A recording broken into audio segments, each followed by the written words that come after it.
Right. Hello, I'm Kurt Lidke, Executive Director of Klamath Film, and you just watched Cuber, a heartwarming documentary short about kids in competitive Rubik's Cube competitions. With us is this film's director, Morgan Raymond. Morgan, thank you so much for joining us. Thank you for having me. I appreciate it. So, how did you come across the world of competitive Rubik's Cube contests, and what made you want to make a film about it? Well, my brother, he is currently 17 and actually 18. Wow. He has been doing cubing for the past maybe 5, 10 years, and I think he's one of the top 10 in Oregon right now, like for the 3x3 of cubing. And I've just always gone to all the competitions. And then I had to make this documentary for a class at PSU. Courtney Herman was my professor, and she does documentary film around Oregon and around the world. And she is just a great documentary filmmaker. And so one of my concepts was cubing, and I thought that would have been the most interesting concept to cover because there's just so many elements of cubing that I wanted to do. But I ended up doing Asher, who you see, and he's actually the number one 3x3 cuber in Oregon. So I wanted to Can, follow his story. can you define what 3x3 cubing is? Because I think a lot of us grew up having Rubik's Cubes and spent hours frustratingly trying to solve it even once and just kind of throwing it away and say to hell with it, much less people who can do it in like 4 seconds flat. Yeah, so I mean, it is the terms are kind of funny, but so 3x3 is just the typical Rubik's cube that you probably all know of, just three across, three down, three in length. And it's the most common cube for most people. So I think that's the most exciting one for people to be able to solve because it's just what everyone starts with.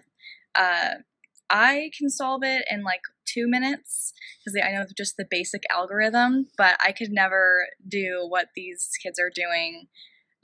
But it's just muscle memory at this point for them. Mhm. So.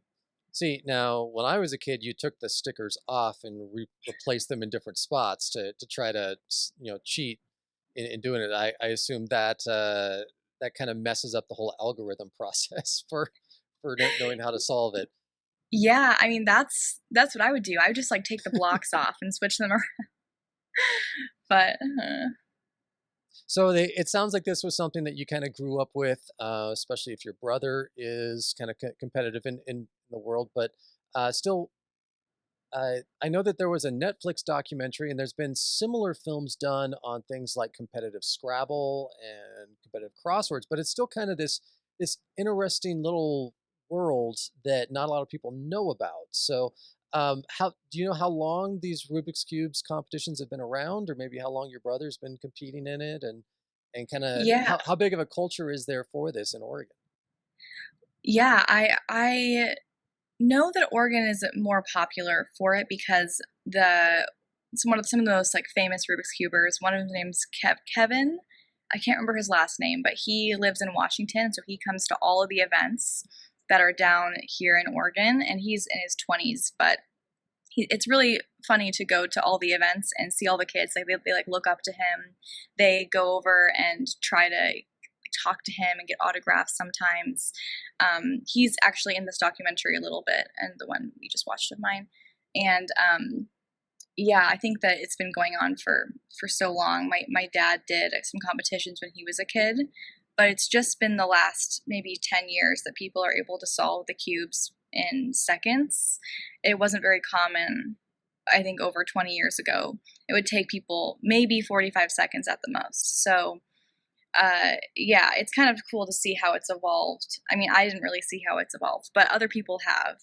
And it is definitely more common now for younger kids to be doing it because it doesn't really extend into a long term career necessarily. But people like Kevin, who is in his 20s, he's working somewhere else, but cubing is just like a side thing that he does, side hobby. And then you go to these events. If you win, you get like $25. So it's not like you're going and making big bank by being a cuber, but you can also get really good, win all the events, and then be like be sponsored by a company, like a cereal box, and then you get, you can like be on the cereal box for being a cuber, and then it's just a good way to have like a side hobby. It's pretty cool. I like the culture of it all. It maybe it's an Oregon phenomenon. I'm sure this is a national competition that takes place, but I know in Portland every year they hold the Tetris World Championships. So stuff like that is maybe an Oregon connection there. I'm not sure. Uh, so Yeah. uh, why Asher? How did you get connected with his story, and why did you film him? And at any point in the course of it, did you challenge him to a Rubik's Cube race or anything like that? Well, also the cubing community is pretty small, Hmm. um, as a whole, but also in Oregon, it's pretty much the same kids that go to all of the competitions. There's probably maybe I'd say like 50 kids that cycle through. Um, and adults, I guess. And Asher, his mom was friends with my mom. They would just talk at all the competitions, but she also is a documentary filmmaker herself, and she's the one who created the documentary that's on Netflix called Speedcubers. So I think I was just thinking of Asher because he is one of the many talented kids at these competitions, and he is number one for a lot of the different cubes in the state of Oregon. And also just because I know that he's familiar with filmmaking because his mom does it, I thought it would be cool to do a small feature on him before they go and make their documentary. And yeah, I when I was trying to talk to him about the project, I think I was expecting my documentary to go further into a storyline of like following him from the beginning to the end and really getting in his head about what he's thinking, what he's feeling. But it just ended up being a little bit more of like a spotlight on the situation, and I like that too. But I'd love to do another documentary, like a follow up one, where we get to follow them more closely and have them explain how to solve the cube and like what that means, and just their process, or even follow someone from the very beginning of learning how to solve a cube to the end of maybe like their 20th competition or something.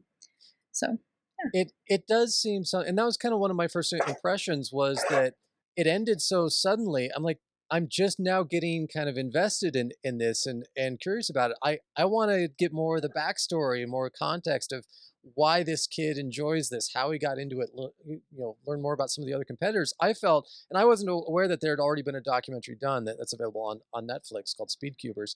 Um, I felt like this was a film that could be expanded and delve a whole lot deeper into the culture of it and kind of the backstories of. Um, there's been a couple of books I know that have been adapted into documentaries similar. I think it was Stefan Fatsis did a book called Word Freak that was all about competitive Scrabble players.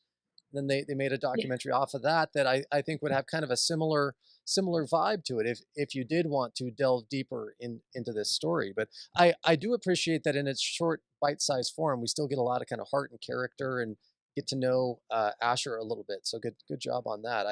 I think the best compliment I can give is that I know it's a student film project, but it didn't feel like a student film.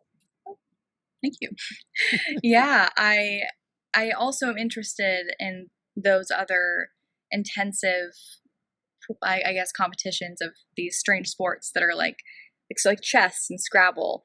But what I think it's interesting about cubing compared also to Scrabble or chess is there's a lot of thinking involved for Scrabble and chess, and there is for cubing too. But a lot of times it is just muscle memory, and I don't know. I think it's kind of cool to watch them do that, and they're able to be a cuber but also be something else on the side, but then they spend so much time cubing that they're, I don't know, it's just like a whole identity that someone adapts, which is like the same for all the other competitions that are out there for Scrabble or chess. So, Mhm. but So thank you.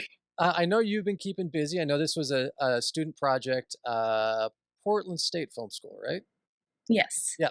Yeah. So the great film school that they have up at Portland State, you were involved with, and I know you've been working as a PA or on film sets for a whole bunch of projects recently, right? So is documentary filmmaking kind of what you're looking at maybe in the future as a career, or just kind of wherever someone will hire you to work on a film set? Yeah, I think I'm still figuring it all out, as we all do, but Right now, what my goal would be is to be a producer, and that I guess can extend to a lot of different areas. Like, I would love to be a producer of independent narrative films, also to be a creative producer of commercials, but I also would love to produce on the side, but then also do my own independent documentaries that I like direct edit, shoot myself, just something that's more personal to me. So I feel like that I could see myself doing that long term and not necessarily as a career, but just as a hobby or sort of a career, a little side hustle, even though it's just related to film too. But I have been working in the film industry like as a PA. I just finished a film as a production secretary, office PA. So I feel like I've been enjoying that and want to keep going that route for a long time, and then do documentary as well. Fantastic. Well, your film is about a kid and kids competing, and I know filming with kids can sometimes be really tricky. Sometimes they can be cooperative, and sometimes they get fixated on the lens, and you get the whole deer in the headlights thing, and it kind of ruins take. So, was it difficult filming this? It was a little bit difficult, but I think it was also just because I think that my vision for the project wasn't super clear when I was doing it. So I think that maybe there was some confusion that I was making this documentary specifically about Asher. So a lot of people were like, "What's this girl doing filming this event?"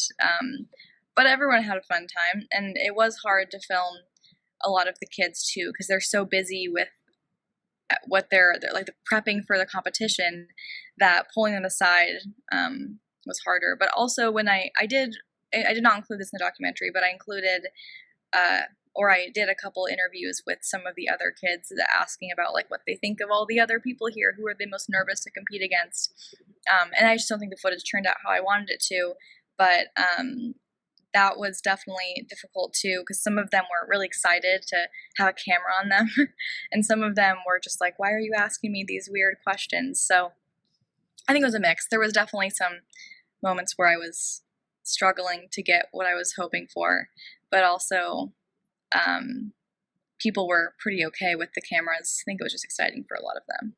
Sure. So, in the course of working with kids too, any funny moments or bloopers or memorable things happening during the course of filming that stand out? Oh wow. I don't think there's any bloopers or funny moments necessarily, but I mean, it was just a fun experience overall. Nothing happened during a competition that was like, oh, that's embarrassing to be on camera. Everything was pretty straightforward, but everyone loved the wild feminist shirt that he wore.